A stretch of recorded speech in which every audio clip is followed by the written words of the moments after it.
Folks, all right, we're continuing our work on the maps and design work for the Eberron 8th level adventure Crystals of Mabar. So right now we are working on finishing up the map for the Topside entrance. So we got a little encampment here for the guards that are stationed outside the sinkhole and the stairway that leads down into the under levels of the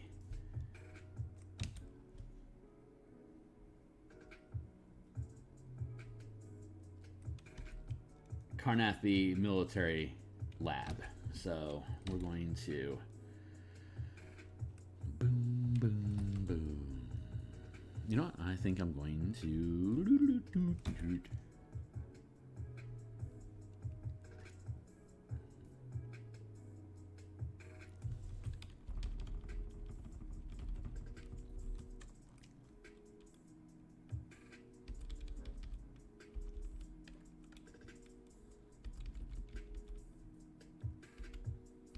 there.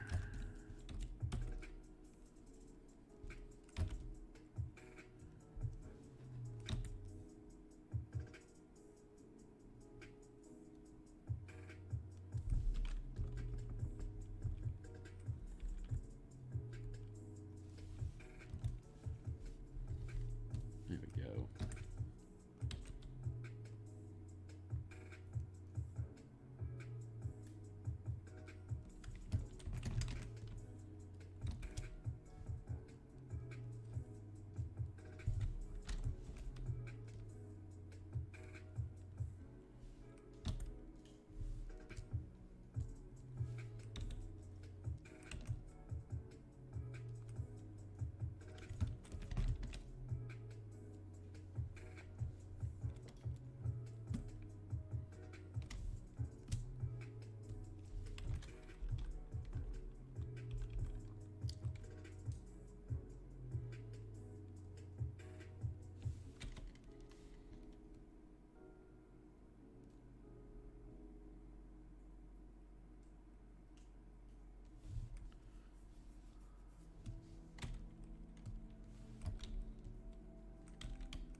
Have a little partition here to keep people from stumbling drunkenly down the hole and dying. It seems like a smart safety thing to do.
Doing like the little flagstones, little 5-foot spaces, which makes it easy to track to mapping. If you just have these little fake little flagstone things, like little carve outs and whatever, it creates a little bit of texture in the mapping in the mapping environment in general, and it also makes it easy for your DM to track the spacing in a VTT environment, so that they can just easily see how these things are supposed to sit. You keep them spaced out a bit, it doesn't look too bad, but the patterning there will be reminiscent of an actual structure that would have patterning.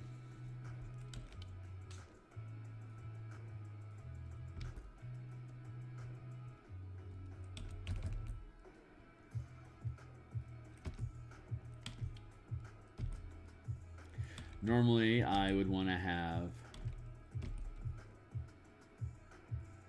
like grass and other types of texturing in there, but the specific environment of this adventure rots plant matter pretty badly, so it wouldn't be reasonable at this location, this close to the source, to have any of those kind of indicators. So instead, it's just going to be fatigue,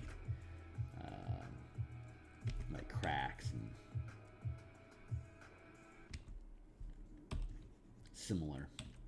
similar effect.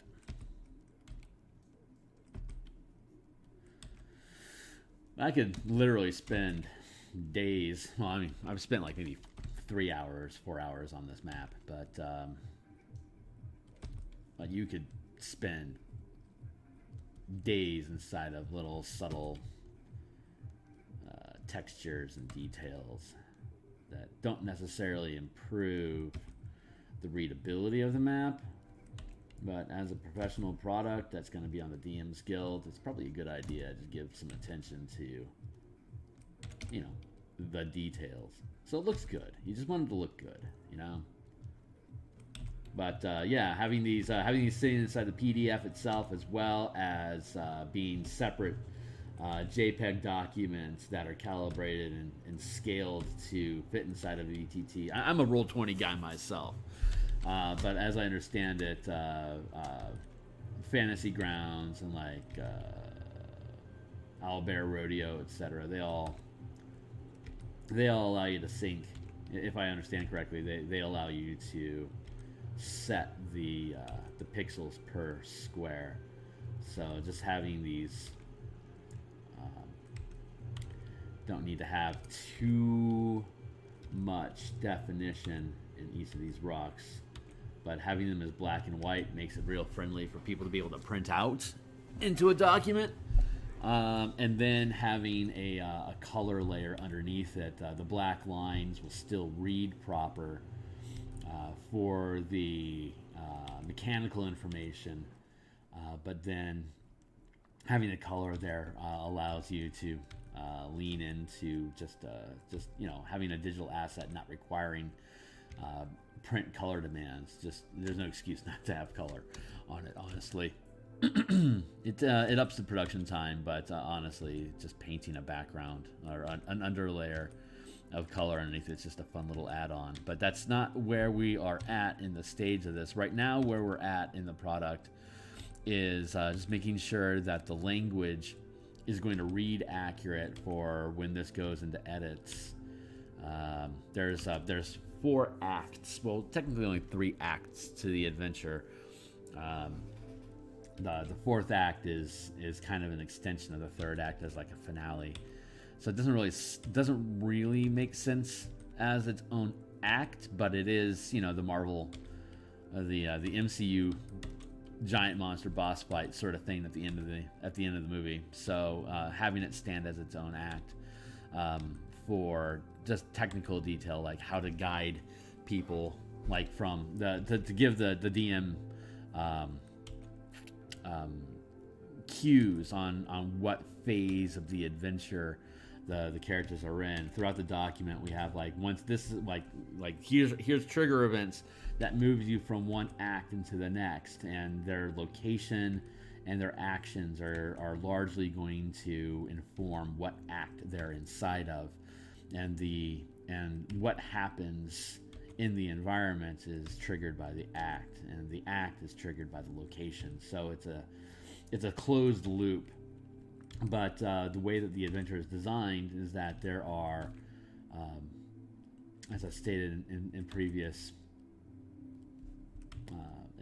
sessions, that there's core content. Like if you're doing a speed run as a one shot, there's a core sequence of things that can happen that lead you from the intro hook through the Act 4 finale in basically 3 steps. Or like 1, 2, 3, 4, basically 4 encounters, of which can be only one of which requires. It doesn't even really require combat. The thing is built so that you can have encounters along the different pillars of adventure, whether it's social, exploration, or combat. Options exist for each of those pillars for you to lean into, and like if you're pressed for time, you want to angle away from combat, and you want to try to store up time for where combat is going to be part of the finale, and all the steps that lead you from Act 1 to the finale have exploration and social options, so that you don't have to commit yourself to a battle if you don't want to take the time to do that. But if you're looking at extending the content to be part of a normal campaign, then you don't have those constraints. You can just go from session to session as any campaign or adventure would do. And so there's a lot of bonus and additional content, tangential material, extending different encounters, so that you can spend as much time inside of this product as you want, for 8 sessions if you want to. It's pretty thorough. So it's really designed for 3 to 5 characters of 7th or 8th level. And if you're just going to do a one shot, then it doesn't really matter what your level is. It's just either 7th or 8th. You may as well be 8th, and that's how when we're doing play tests for this, we're generally running teams of 3 or 4 at 8th level. But if you're going to spend 8 sessions inside this environment, it's better to start off as maybe 6th or 7th level, and then just let it play out until you finish it, and then that gets you access to 9th level. And then it has suggestions on how to extend the events of the adventure and the different characters that you interact with inside of the environment to create new plot hooks and create new paths of reward for you to get involved with different organizations, pick up new patrons, so that you can continue having this product breathe life into your campaign. So having said that,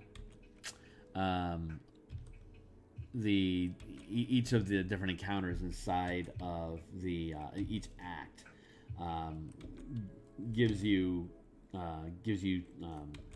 triggers that tell you, when this happens, you enter the next act, or when this happens, all the different encounters trigger moving into the next act, or they're just additional bonus content. It's like, this is stuff that you do to pad out your timing. Like if you're planning on spending an entire session in the forest, here's 4 encounters that you can have in the forest. Only one of which is actually necessary for you to transition into Act 2.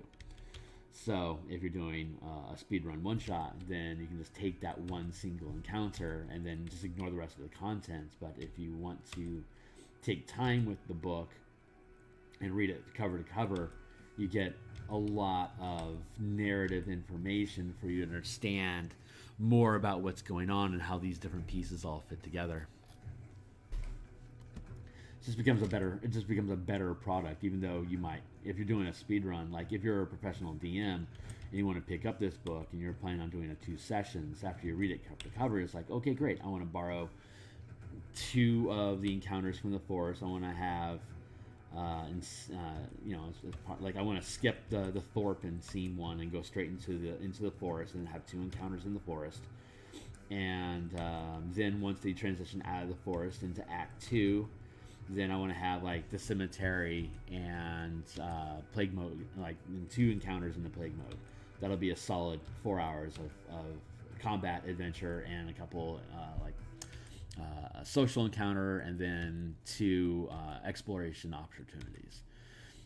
Then once they move out of the second act into the third act of exploring the buried lab, then that's just it's a small dungeon crawl. It has 3 combat encounters, 2 maybe you pick 2 of the exploration challenges, and 1 social encounter to get you all the information that you need to push down, and then once you get through that sequence, then you have your final Act 4 MCU boss fight, and then the adventure's over.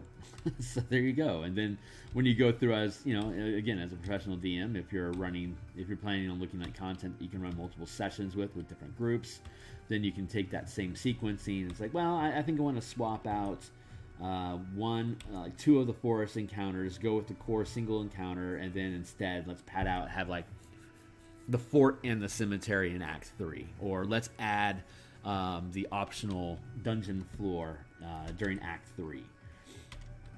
So you have the option of swapping out and moving around the different pieces, and of course you can use all of these things if you're adding it to just like a general campaign.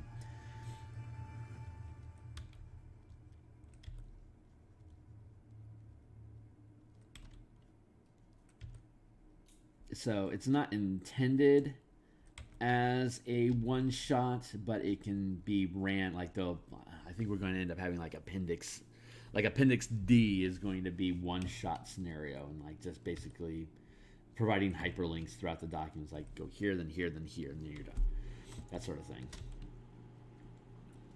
But it's not, its core intention isn't as a one-shot. But being able to have it successfully run as a one-shot is useful.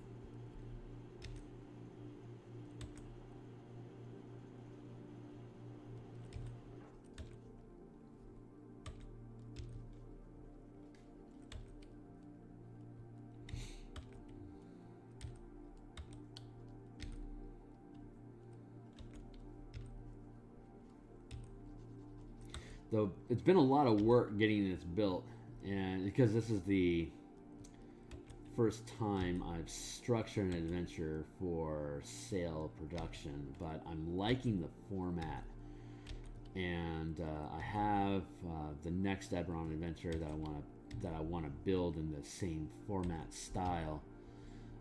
Is the 5-color mana playtest that I had ran with Babies with Knives, which was basically a raid on a monk temple at the top of a frozen volcano.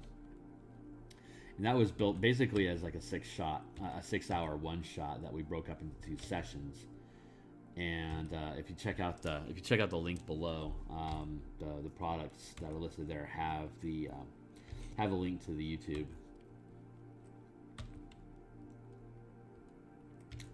But that is I used this same method of adventure design for that one-shot playtest back in, I guess it was late 2020, like November 2020, I think at this point. Jesus, been a while. But I didn't have the design chops at the time to actually be able to build out an adventure. Now that I'm developing that skill set here with this adventure, I'll then be able to go back through and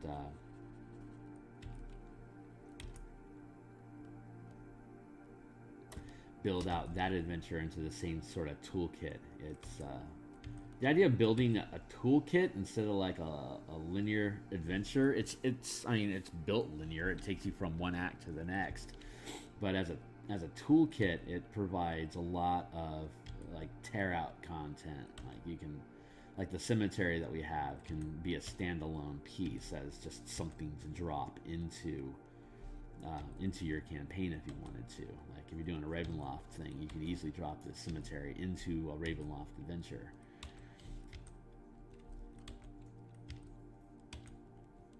That was the intention, is to be able to build these components modularly so that they can be implemented as you need into your campaign. It's like, maybe I don't want to use these encounters here, but it would be absolutely useful to have this in my back pocket for when we go, wherever.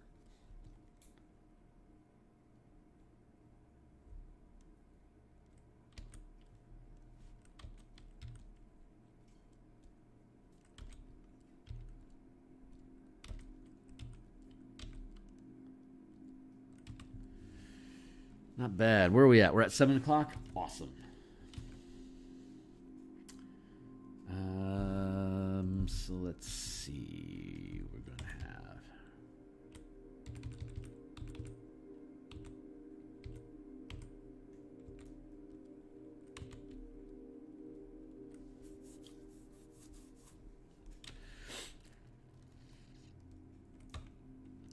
One, two, three, four.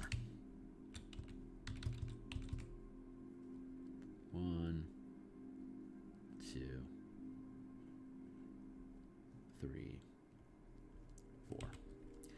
4 dots, 4 dots, 4 dots. We're going to have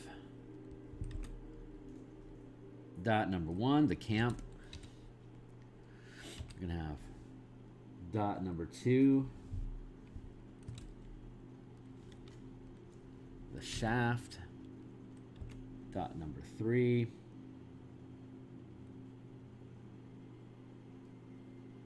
some stairs, and then shaft number 4, or dot number 4, is high ground. So those are the 4 positions. Like, this is the DM screen. This is the DM layer for your VTT, and then this is your player content layer for the VTT. So there, and let's see, camp, dots, partition, map. The original coloring.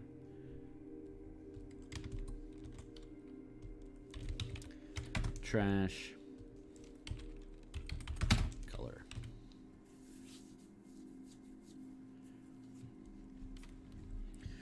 we've been debating in the DMsGuild Discord server what the proper what experimental or what would be a good formatting to do for a landscape, since so many people are doing VTT now. What is the best format to use for presenting adventure content in a PDF product? Because you're not necessarily limited to, though you may want to pay attention to how like page sizes and how the content is actually used. And like so many people have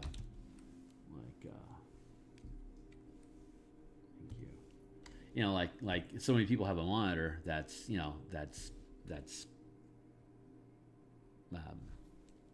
wider than it is tall. It makes sense to have a product that's wider than it is tall. And so instead of just having singular A4 pages that are horizontal, that are vertically aligned, it makes more sense to have them horizontally aligned. So the debate is, do you have two facing 8.5 by 11 or two A4 pages facing each other that are designed to be fold outs, like 2-page spreads, or one of the options is to build them as like 11-inch tall, 17-inch wide pages, like large landscapes, so that there isn't any broken page interrupting, so you can like drop maps into the middle of the design space, and then have it flanked at top, sides, and below with text and like arrows pointing to different spots. Like on this map, specifically, like when we pan out, this could easily sit in the middle, like take up a 10-inch by 10-inch space, and then have like all the text flanking it on.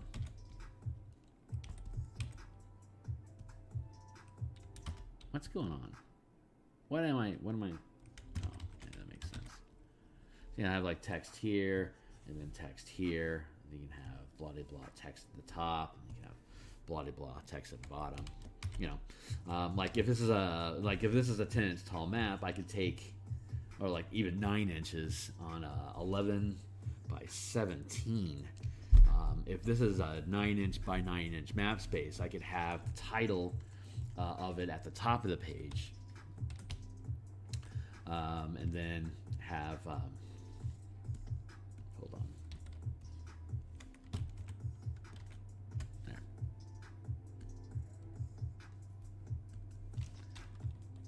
Partition.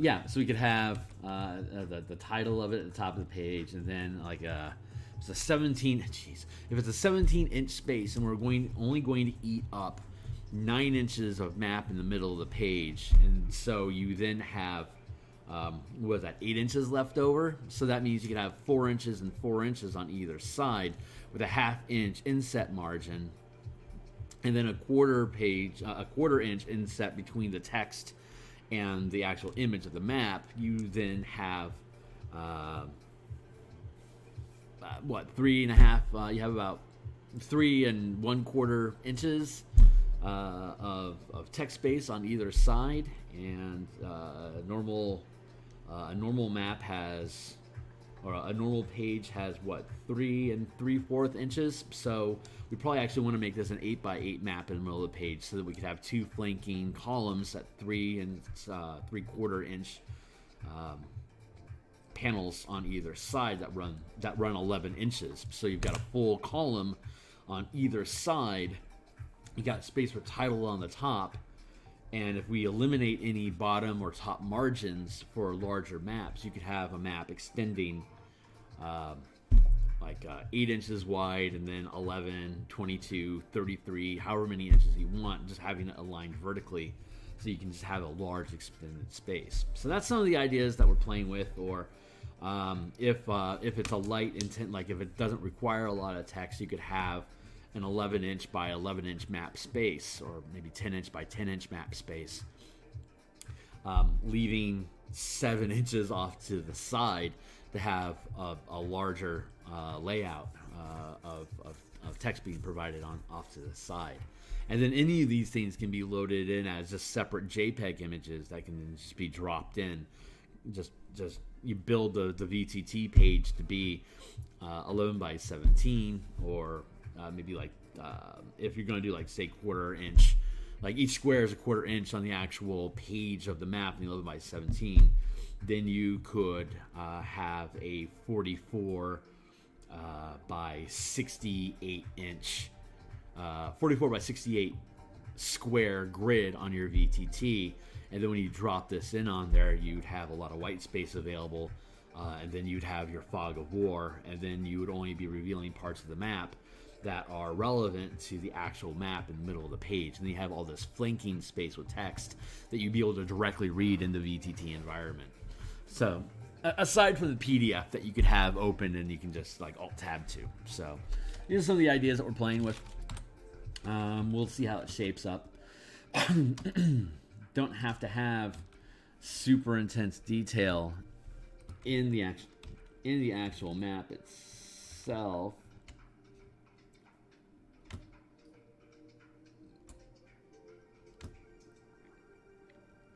Because each map is going to have its own JPEG.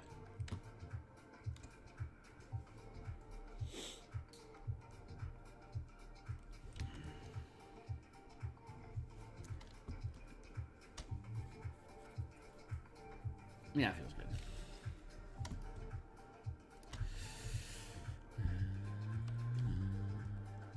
Make the camp disappear, and we'll get back into this.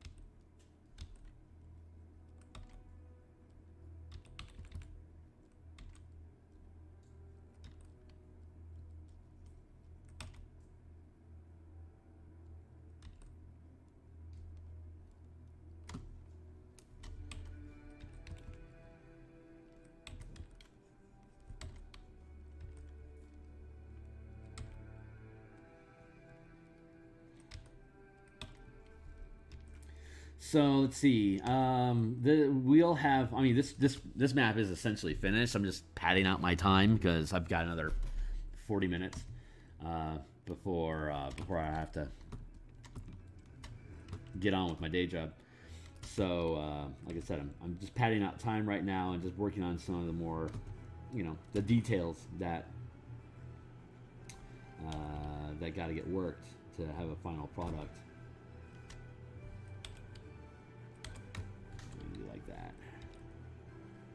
But tomorrow we're going to work on some of the additional optional content for Scene 2, or Act 2 rather. We're going to work on just some small map spaces, like small area maps like this. Like there's an abandoned colossal Warforged machine. There's a deadly tree.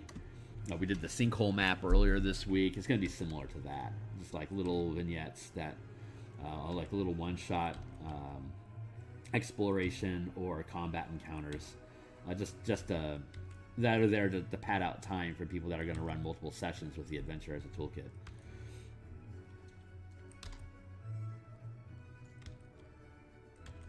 So we'll start one of those tomorrow.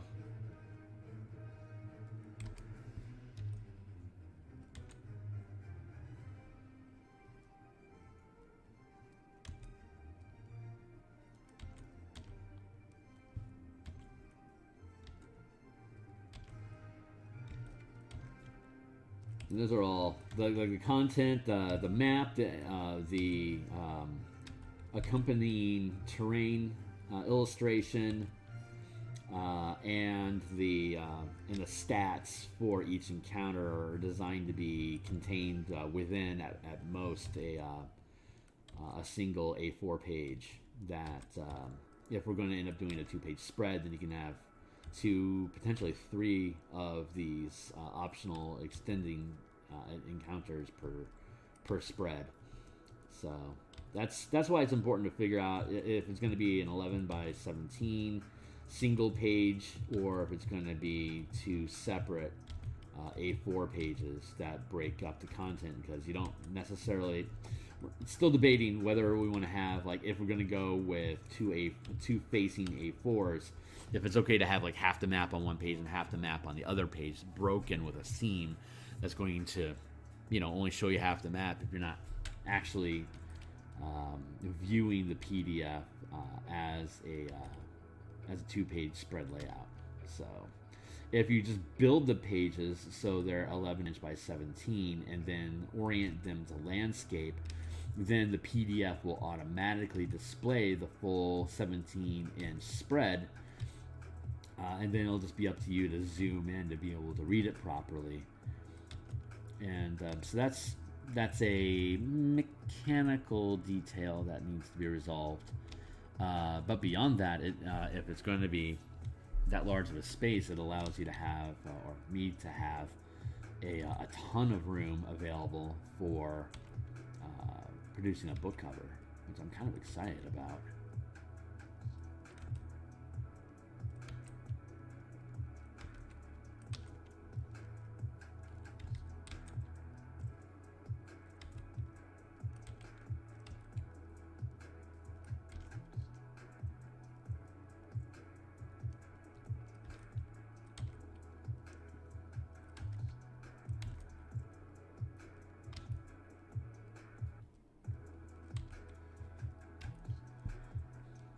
These little crosshatches, these flagstone crosshatches, also do a good job of defining obstacle environment versus traversable terrain.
Merge down.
Am I on that? No, I'm not on a screen. Hey yo. Coffee time. Look at the camera. It's time for coffee.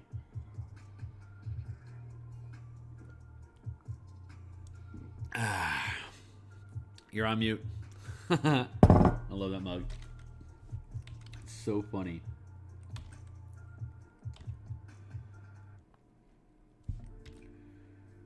Man, I'm having a great day. I know it's caffeine driven right now, but still, it feels right.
No.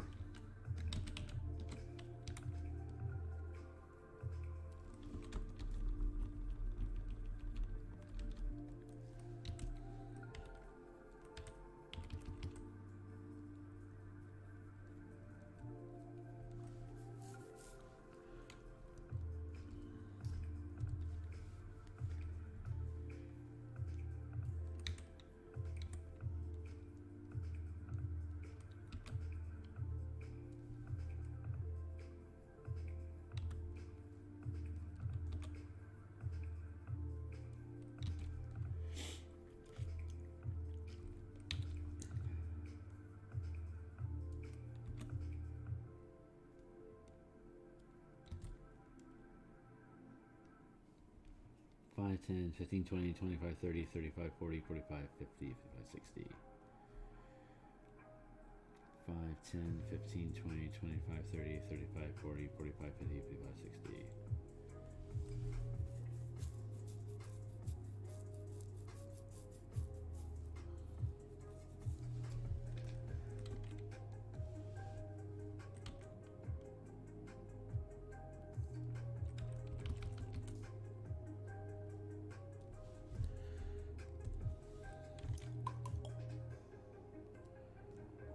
Actually,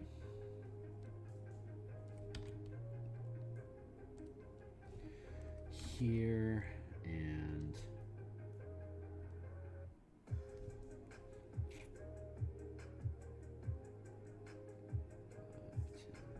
15.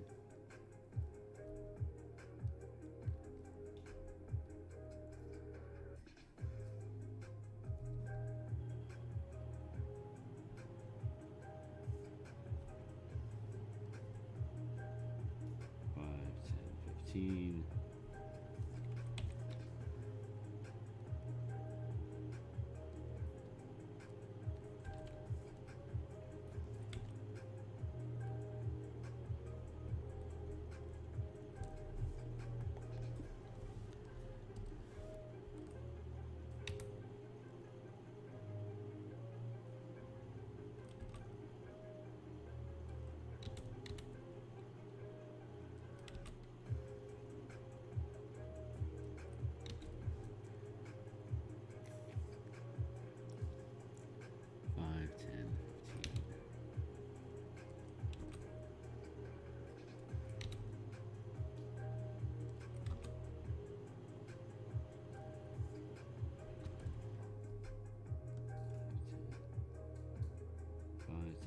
Fifteen, 5, 10, 15, 5, 10, 15, 5, 10, 15.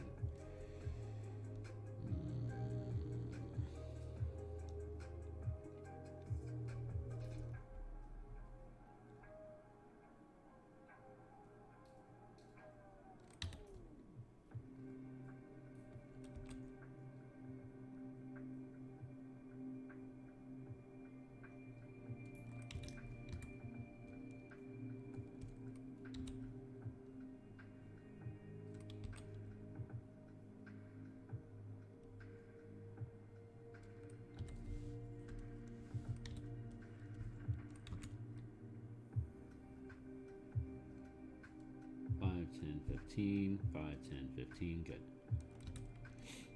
5, 10, 15, 5, 10, 15, 5, 10, 15.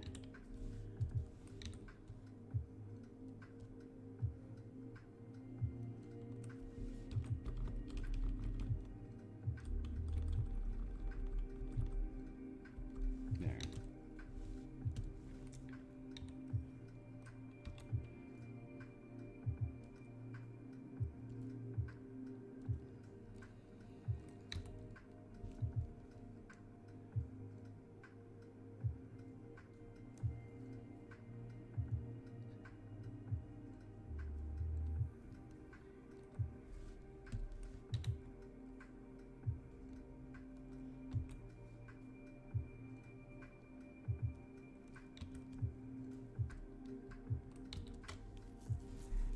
These dots here, these are air pure. These are going to be air purifiers. Well, they're going to end up looking like when I get done with them. When I drop in the image, I'm just placing them right now. But these they have these they have these hand pump these like where'd I go? There I am. Hey yo. Yeah, they have these foot pedal. Wind turbines that when they're spinning, they create zones of clean air that keeps the mustard gas, plague mist off of them while they sleep and eat and stuff like that. So they only have a 15-foot reach beyond their square. So they have to have the camp set up so that it's going to so that everything like these sleeping tents and where their fire is going to be. They all have to be within range so that you can sleep comfortably. But on top of that, you also have to be able to sit comfortably while you're pedaling these things. They have to be nearby the fire pit, so that people that are working these things aren't isolated and being punished for doing it. Although you could argue that you could have one off to the side and you're specifically being punished by being forced to be the guy that's basically tapping his foot for 4 hours at a time. But you know, morale and all, you don't want to make it too punishing for people to do these things. So that's what I'm sitting there measuring off. They have them at the fort. They have them here at the Topside entrance. They also have them inside of the lab. Enter. There.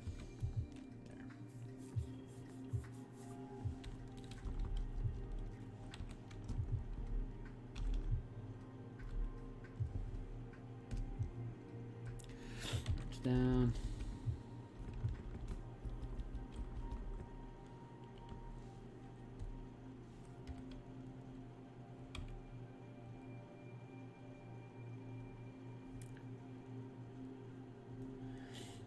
It smells like pancakes everywhere. I don't know why. Somebody must be cooking something someplace, but boy, oh boy, I smell pancakes.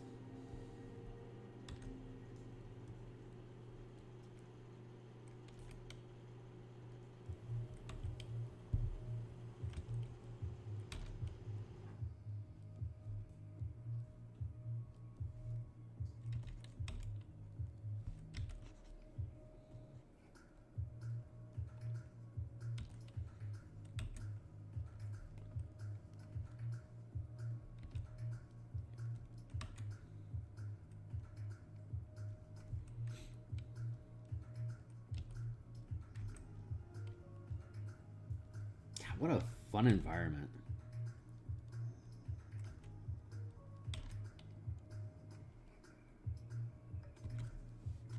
This place would be so cool to run around and skirmish inside of.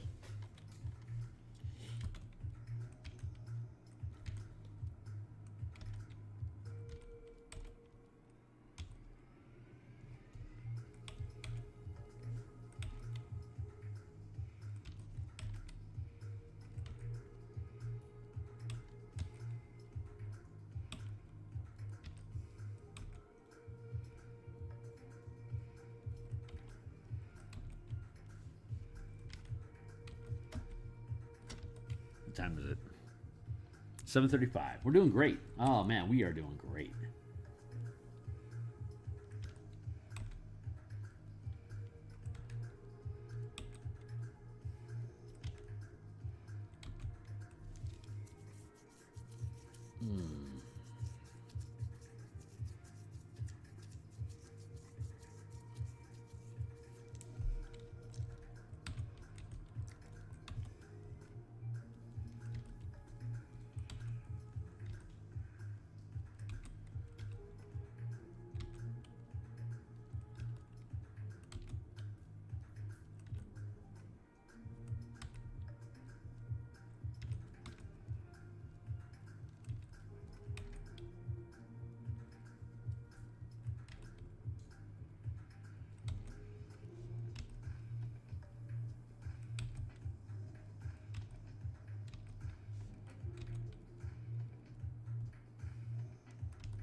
pretty good. That feels pretty good.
All right, we are just about out of time for this morning. Boy, oh boy, I think this... This thing looks great. I am super pleased so far. So I just want to work on this partition here for a second.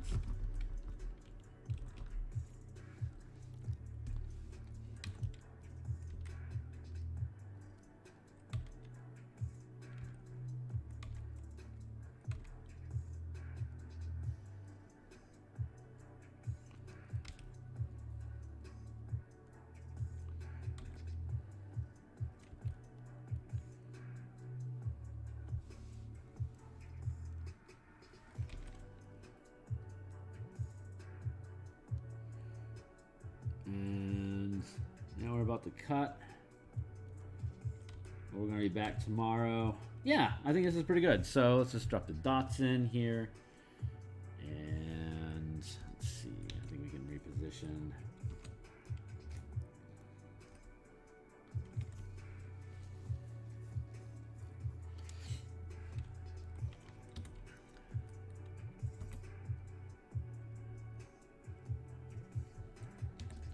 One, two, three, four. Yep, pretty good. So yep, that's pretty much the map. So I'll be able to let's see. Yeah, I got a few minutes. So let's see. Let's do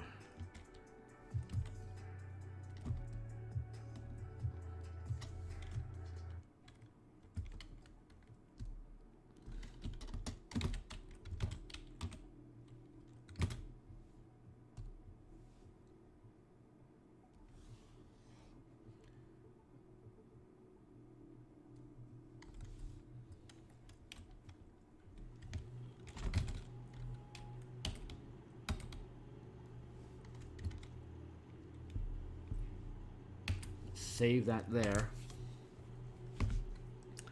And then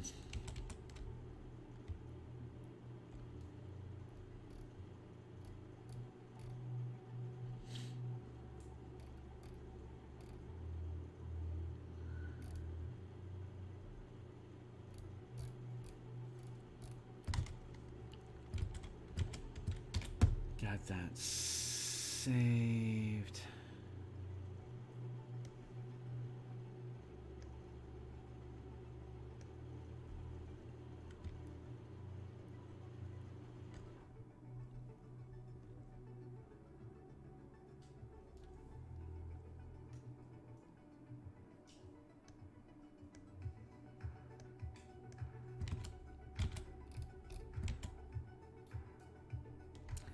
Okay, so we have the document saved, then we can drop out of Photoshop. We can then grab the screenshots, and we can scroll down through the documents.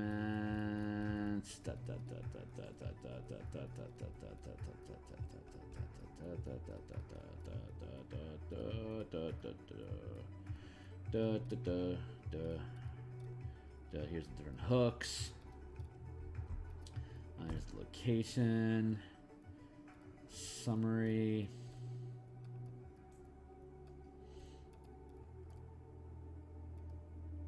Rough map of the Thorpe. Rough map of the Thorpe in relation to the lab and the different locations in Act 1 and 2. Kick on through all of this. Act 2. There's the rough cemetery map that we had. Here's the crypt of the cemetery. That's still a rough map we need to revise.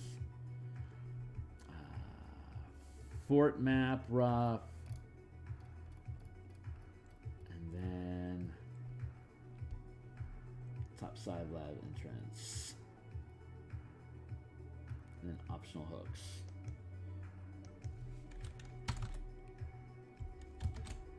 And then bam, so we add that map in there.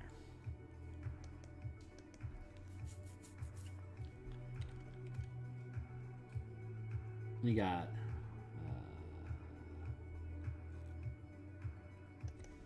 the Topside entrance, lookout, camp.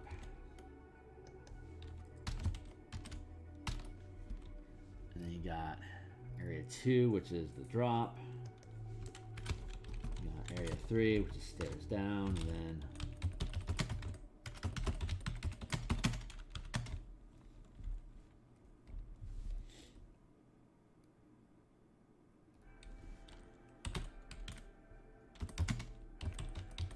Ruined Citadel.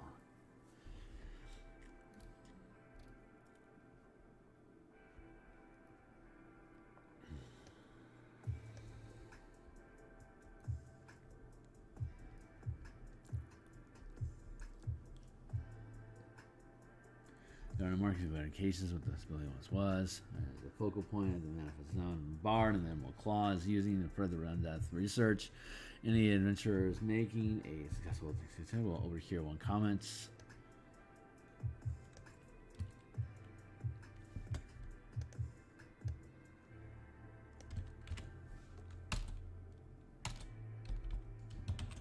There.